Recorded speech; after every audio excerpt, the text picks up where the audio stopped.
So, my brother recently sent me a message and said, "Hey, I have some miniatures for you to paint."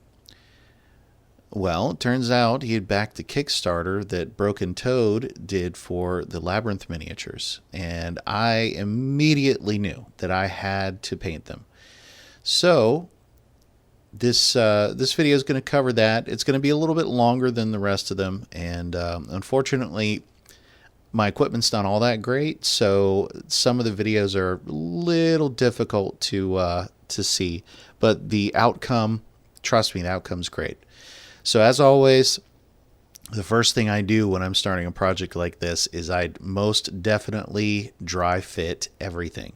I make sure that I know 100% where everything goes and how everything sits. And I had to do some comparisons on the box because it's somewhat hard to tell which arm goes where, but as long as you do it properly and mix everything up, it should be fine. Now, I used the Gorilla Glue 2-part epoxy because that's what the manufacturer recommended. And I gotta say, it works pretty good. As always, Gorilla Glue is my go-to.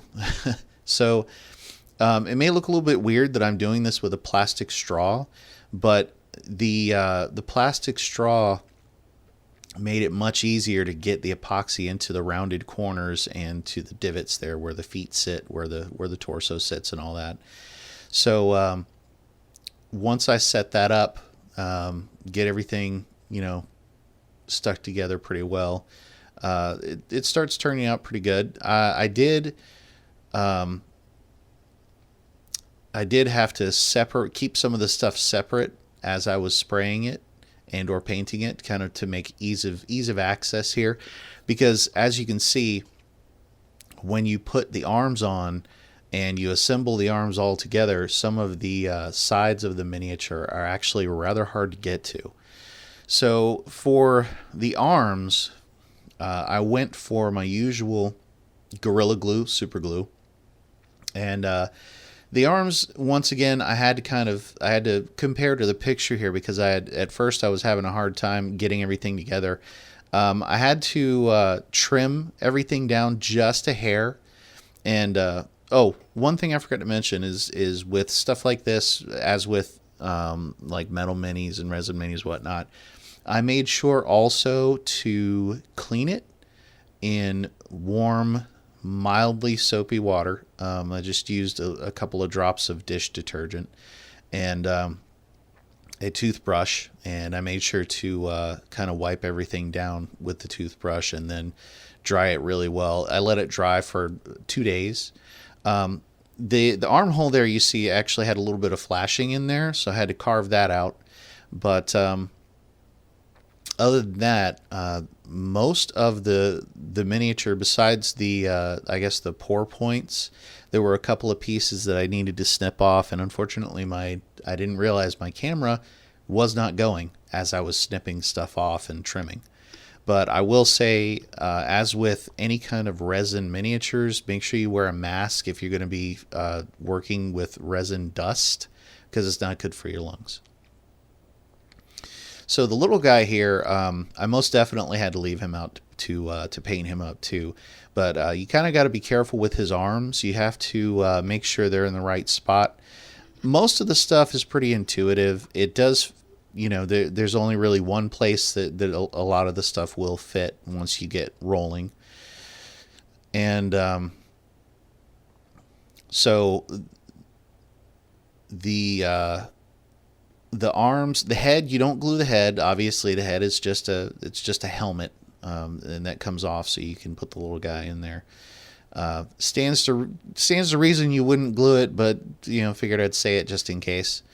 One thing I did here is I used poster tack to kind of cordon off an area on the miniature so the glue would stick properly.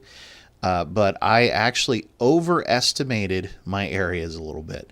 So I had to go back in and put the poster tack back on in a smaller area and then re-prime the miniature in a couple places. But it was nothing crazy, nothing I couldn't work around.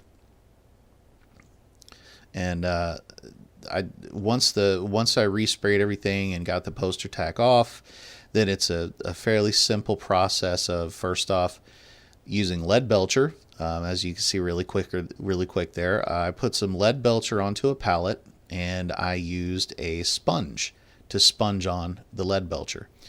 And I did the same thing for the rust spots. I used just a corner of the sponge to sponge dark brown and then a lighter brown over top of a couple of areas.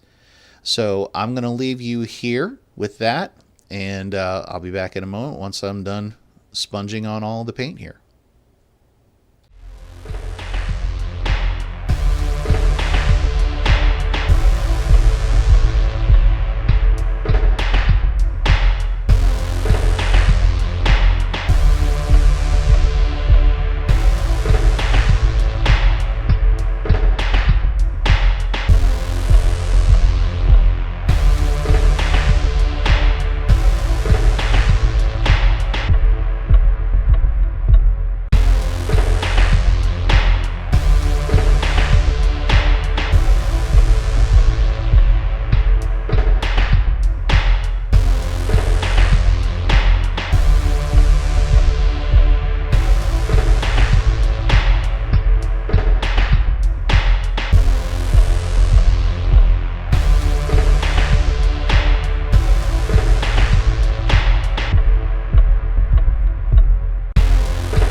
So at this step, I put a little bit of plate mail metal on a cheap makeup brush, and I did kind of just a really, really light dry brush of this brighter metal.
At this point, I started using the Mornfang Brown over top of the walnut brown in small areas just to make sure that I didn't overpower it.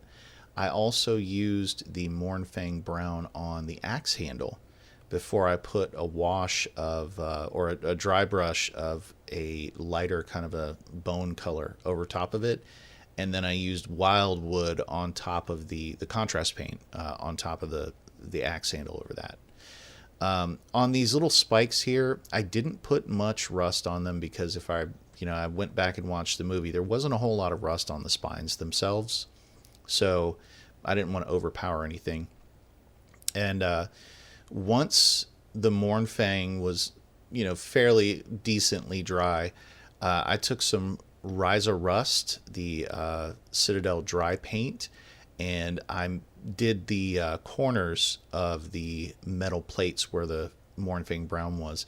And you kind of have to be careful with Ryza Rust. It can be very overpowering, so you have to make sure that when you're dry brushing this stuff, you get most of it off of your brush, so it doesn't, so it doesn't get too orange. But just a dab on each corner, just brushing it just a little bit will do you.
So at this point, I used a little bit of Reaper Yellow Bone to cover the eyes. Now, you'll have to forgive the glare here. I had to wear my magnifier, and I had to make sure I had a decent amount of light on what I was doing. But I used that yellowed bone to initially do a coat on the eyes. And then once I was done with the yellowed bone, I used splintered bone immediately on the wet paint to kind of make the centers of the eyes a little more bright.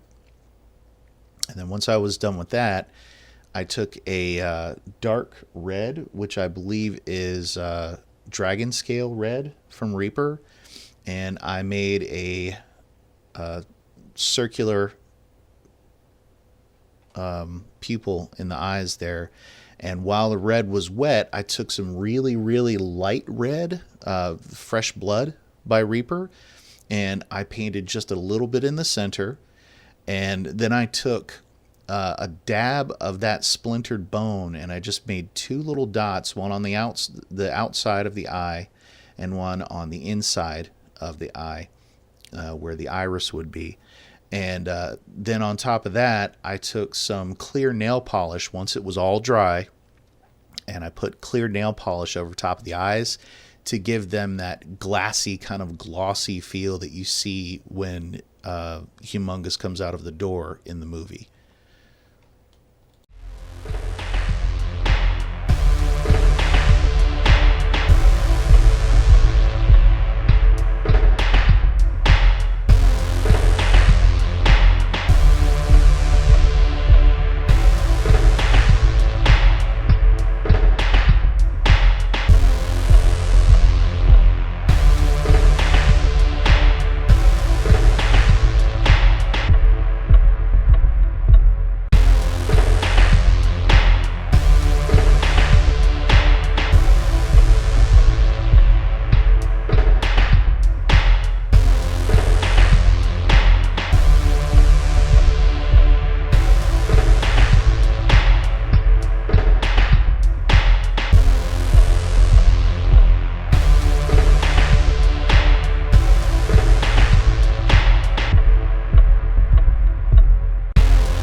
So it's kind of hard to see in the light, but at this point, I brought the camera a little closer so you can actually get a fairly decent look at the eye and how it turned out.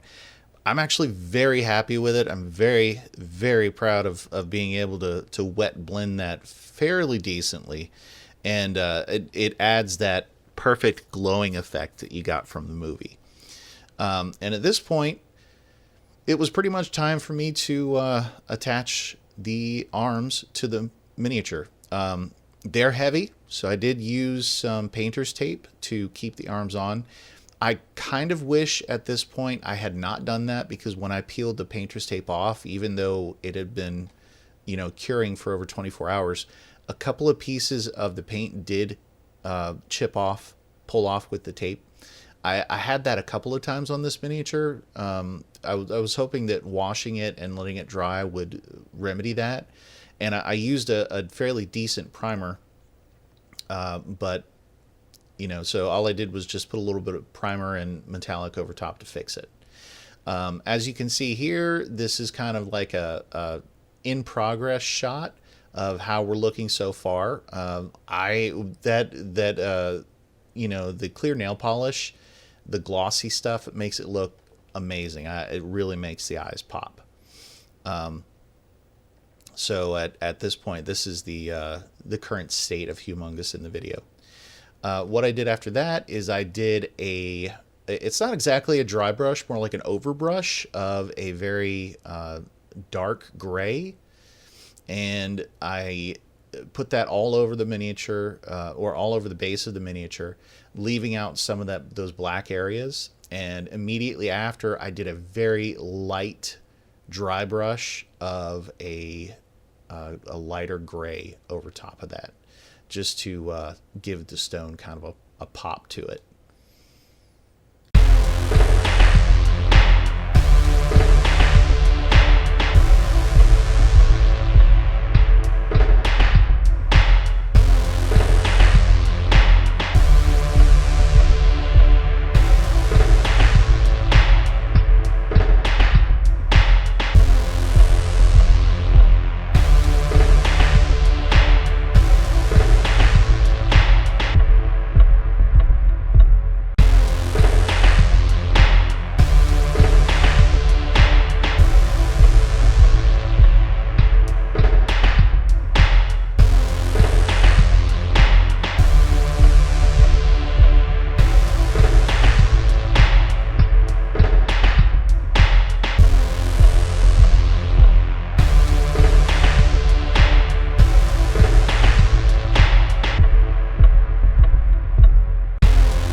At this point, I had primed the driver in a uniform gray, and I was working with I'm not really sure what the name of it is. It was a sample paint, and for some reason the Reaper sample paints didn't come with names.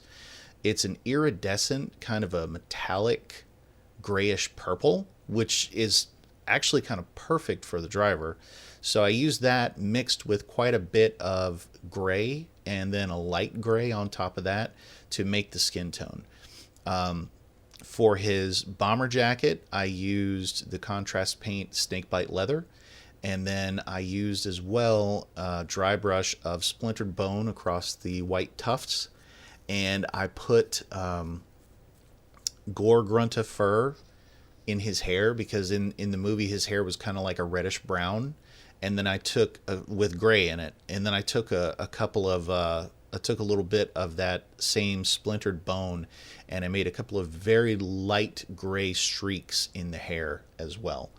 And then on top of that, I painted the part of his helmet that's in the center there with kind of a metallic, and I hit the lenses with that same kind of gray.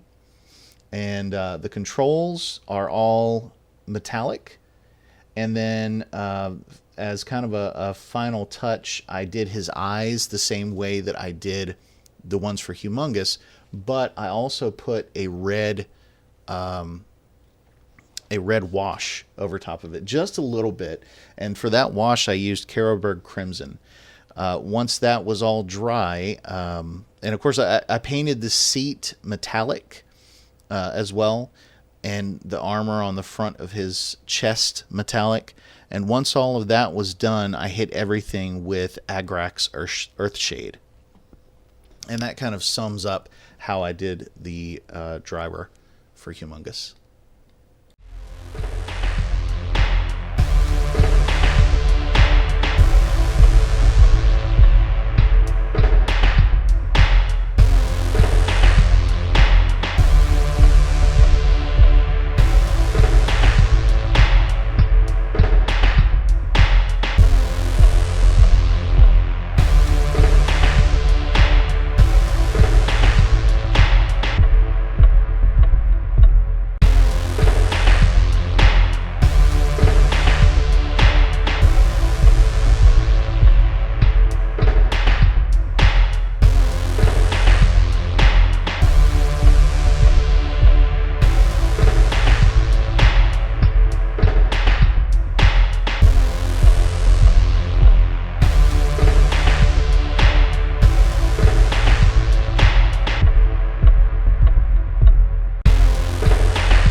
So here is the final product. I'm sorry to say I lost some of the footage for painting because my camera sucks a little bit. But as you can see, everything turned out pretty well. It's a little dark, but I kind of feel like everything in Labyrinth was a little dark to begin with. So I think it turned out pretty well. If you have enjoyed the video, I would appreciate a like and subscribe, and support me on Patreon if you can. And shout out to Broken Toad and Blacksun production, for Broken Toad and Blacksun for these miniatures. They turned out very well, and they really do bring back the nostalgia from the movie. So cheers, guys. Good job. At some point, I am going to also paint up the Wise Man and Sir Didymus, and hopefully I'll be able to record those as well. So stick around. There's more coming.